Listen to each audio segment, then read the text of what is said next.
Oh, hey, it's me again. Jam unë sërish edhe do jemi duke regjistruar një pjesë tjetër, sepse ju e dini shumë mirë që unë nuk mundem t'ju lë as në ditët kur unë normalisht jam në punë, por e di që ca kohë mu desh thjesht të mësohesh ose t'i vija anës, si thon fjalës, edhe me këtë ritmin e ri, por tani jam mësuar edhe me ritmin e ri dhe do kem edhe video për ju, ndërkohë që unë jam në punë, në mënyrë që të mundemi të mësojmë. Nuk duhet të ndaloj në asnjë moment mësimi veçanërisht për të përmirësuar jetën, për të rregulluar jetën, sepse kjo është gjëja kryesore që mund të bëjmë. Domethënë, ti mund të rregullosh çështjen e punës, mund të rregullosh një marrëdhënie, mund të rregullosh një gjë, por të rregullosh jetën tënde është baza për të rregulluar gjitha këto të tjerat. Në fakt, edhe ti mund të përpiqesh shumë për ta rregulluar jetën, ose për të rregulluar punën, ose për të rregulluar marrëdhënien, por nëse nuk e rregulluar veten, nuk je asnjëherë plotësisht i lumtur ose mirënjohës me gjitha gjërat që mund t'i kesh në rregull. Kështu që do fillojmë të flasim edhe një herë për pikërisht për krijimin. E di që është Neville Goddard edhe flet për fuqinë e vetdijes, edhe pikërisht kjo është ideja. Domethënë, ti fillon e rregullon jetën tënde kur ti krijon vetdije për gjërat që ke, dhe krijon një lloj mirënjohje për gjërat që ke. Pikërisht te krijimi dua të ndalemi sot, edhe thot unë jam hyj. Prej fillimit lajmëroj çfarë do të ndodh, prej kohësh të lashta çfarë ende s'ka ngjar, Isaia 46:9-10. Edhe ju e dini se sa që kam librat të cilët i citojnë librat e shenjtë. Unë kam lexuar për ju edhe Sekretin, i cili citon ai, madje për mendimin tim është perla, është kulmi i një libri vërtet shumë të mirë, sepse nuk citon vetëm Biblën, siç kemi në këtë rast me Neville Goddard, por ai citon edhe Biblën edhe Kuranin, pra i ka të dyja. Edhe ti e di shumë mirë që kjo gjëja nuk po thuhet se vjen nga dikush që nuk di.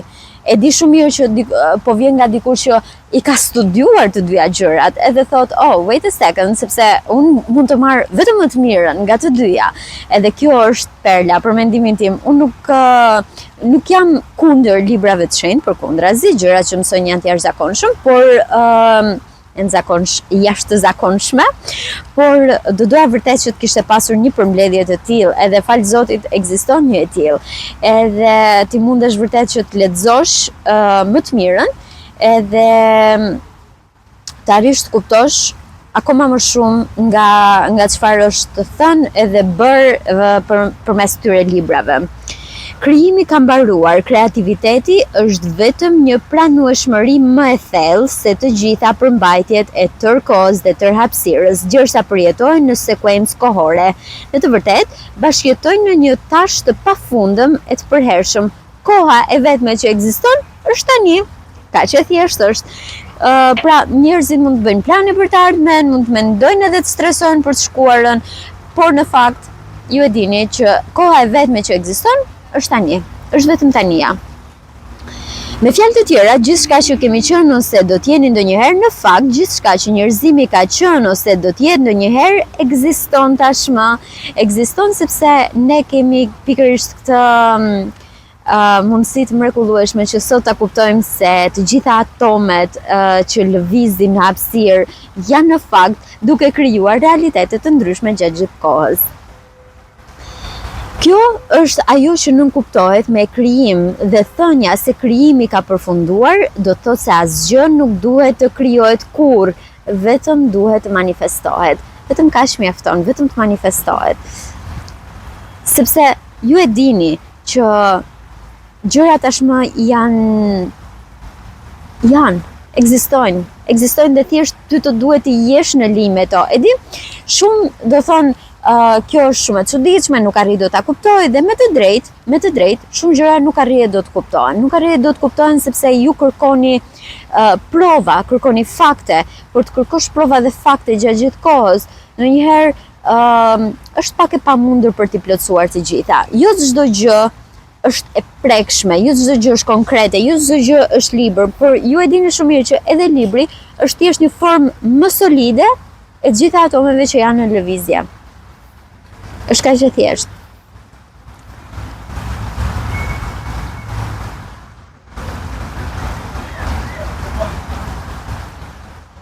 Kjo është ajo që nuk kuptohet me krijim dhe thënia se krijimi ka përfunduar do të thotë se asgjë nuk duhet të krijohet kur, vetëm duhet të manifestohet. Ne duhet jemi në linjë me të. Ajo që quhet kreativitet është vetëm të bëhemi të vetëdijshëm për atë që tashmë është. Pra unë për shembull që dua ta shoh veten time si biznesmene, thjesht duhet bëhem e vetëdijshme që një version i migenës biznesmene tashmë ekziston. Dhe thjesht unë duhet të jem aty, duhet të shfaqem si e tillë, duhet të shfaqem me idetë e mia, të mos kem frikë nga idetë e mia, edhe t'ju shfaqem njerëzve sikur kjo ide që unë kam për të dhënë është më e mira. Dhe ti nuk duhet ta humbasësh në asnjë lloj mënyre. Ju thjesht bëheni të vetëdijshëm për pjesë za gjithnjë më të mëdha të asaj që tashmë ekziston. Fakti që nuk mund të jeni kur diçka që nuk jeni tashmë, ose të përjetoni diçka që nuk ekziston tashmë, e shpjegon përjetimin të paturit të një ndjenje të mpret se e keni të dëgjuar një gjë përpara se të thuhet. Ose sikur e keni takuar më parë personin që takoni për herë të parë, ose sikur e keni parë një vend ose një send që shihni për herë të parë. A ju kujtohet ndonjëherë, a ju krijohet ndonjëherë kjo ndjesia e déjà vu, domethënë që ju thjesht thoni, se ku e kam parë këtë gjën? Ajo ka ekzistuar gjithmonë dhe ti thjesht je në linjë me të. Është kaq e thjeshtë. I gjithë krijimi ekziston në ju dhe është pikërisht fati juaj të bëheni gjithnjë më të vetëdijshëm për mrekullitë e tij të pafundme, e të përjetoni pjesë gjithnjë më të mëdha dhe më madhështore të tij. Nëse krijimi ka mbaruar dhe të gjitha ngjarjet po ndodhin tani, pyetja që lind natyrshëm në mendje është çfarë e përcakton rrugën tuaj kohore. Kjo është pyetja më e madhe. Okej, nëse unë për shembull, ju e dini tashmë që unë jam single, por nëse unë vërtet jam e martuar në një realitet kohor tjetër, çfarë po e pengon që ky realitet kohor të shfaqet në jetën time? Çfarë po e pengon migenën që të shfaqet pikërisht unaza anglisht, partnerin krah, fëmijët rreth e rrotull, nuk e di, çdo gjë tjetër, çdo gjë që ka të bëjë me fjala vjen martesën.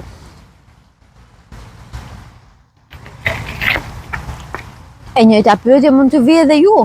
Çfarë po më pengon? Çfarë po më pengon se nuk shfaqet kjo jetë të cilën unë dua të krijoj?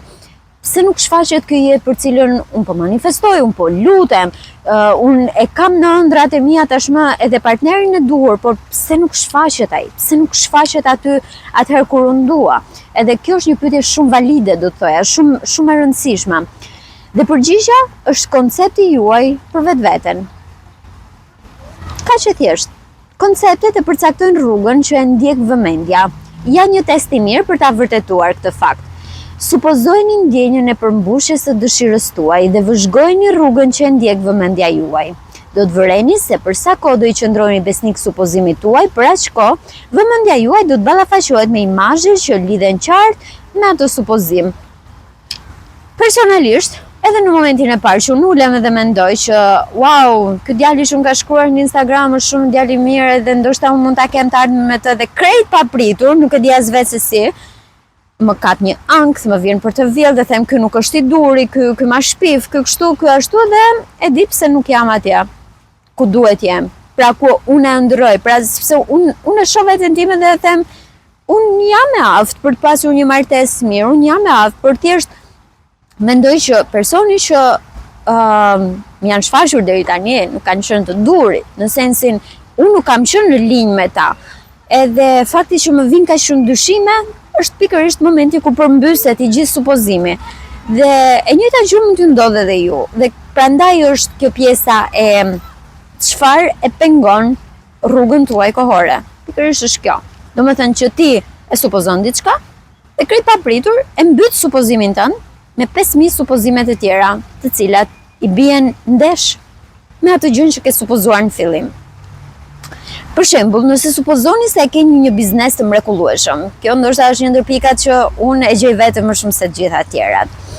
Do e vëreni se si në imagjinatën tuaj, vëmendja juaj përqendrohet në një ngjarje pas ngjarje në lidhje me atë supozim. Pra unë e shoh veten time duke dhënë një ide, duke prezantuar një projekt, duke qenë aty mes njerëzve të cilët janë tashmë biznesmen. Miqt ju urojnë, ju tregojnë se sa me fat jeni, të tjerët janë ziliqar dhe kritik, nga ana tjetër vëmendja juaj shkon te zyrat e mëdha, bilancet më të mëdha bankare dhe shumë ngjarje të tjera të ngjashme. Edhe unë filloj mendoj sa do fitoj nga kjo ide biznesi. Këmbgulja në këtë supozim do të rezultojë në përjetimin e vërtet të asaj që ju sapo supozuat. Por nëse jeni të këmbgulur dhe i qëndroni pikërisht këtij supozimi, do të arrini. Por çfarë ndodh? Nëse nuk jeni të këmbgulur në këtë supozim dhe do thoni, po sikur unë të shkoj të prezantoj këtë idenë edhe ata mos e pranojnë, mos ju pëlqejë, ju duket sikur është çmenduri, që këtu keni filluar të dështoni. E njëjta gjë është e vërtetë për çdo koncept. Pra, nuk e kam fjalën vetëm për biznesin. Kam fjalën për çdo lloj fushe tjetër. Edhe siç ua thash, rasti me martesën, rasti me biznesin, rasti me detyrën e kursit që keni për të prezantuar. Çdo gjë është njësoj, koncepti është njësoj për të gjitha. E nëse koncepti juaj për veten është se jeni dështim në imagjinatën tuaj, do ta hasni një seri të tërë të ngjarjeve që përputhen me atë koncept. Ditën e parë që do keni për të përballur me një person, do t'ju merret fryma, do të ngeceni, nuk do flisni dot, biznesi juaj do t'ju duket jo i arrir, do keni gjitha gjëra që nuk ju shkojnë domethënë do t'ju shfaqen të gjitha situatat që do t'ju bëjnë t'ju bindin që supozimi që kishit se ju jeni një dështim është i vërtet. Por nëse ju qëndroni të fortë në pikërisht në këtë këmbgulje, që unë mundem, që unë ja dal, që unë e di që jam e suksesshme në biznes, që unë e di që jam e suksesshme me këtë partner, që unë e di që kam martesën, kam fëmijët, kam këtë, kam atë. Nëse nuk qëndroni totalisht 100% të bindur në atë gjën që ju dëshironi, madje në momentin që e keni zgjedhur partnerin tuaj, fjala vjen, nuk dua në asnjë moment ju shkoj në përmend që ai mund të jetë duke tradhtuar ose mund të jetë duke bërë diçka që nuk ju pëlqen ose mund të jetë në asnjë moment. Ai është gjatë gjithë kohës me ju. Ju e dini gjatë gjithë kohës se ku është. E di, mund t'ju duket shumë delulu, nuk do ta keni shumë të vështirë, nuk do ta keni shumë të lehtë për ta besuar, sepse në momentin kur ju i shkruani dhe ai nuk ju kthen përgjigje ose ku di una gjitha gjërat e tjera, duhet thjesht t'i kuptoni vetes tuaj që disa gjëra në të vërtetë duhet vërtet ti keni fikse këtu lart. Nuk ka rëndësi se si shfaqet realiteti juaj. Ndoshta një argument që mund t'ju vinë në ndihmë në këtë rast është ai ku ju i thoni vetes që të flasësh me një njeri 24 në 7, non-stop, 24 orë në 24 gjatë gjithë javës nuk është normale. Edhe duhet ja pranoni vetes suaj që ky realitet nuk është normal.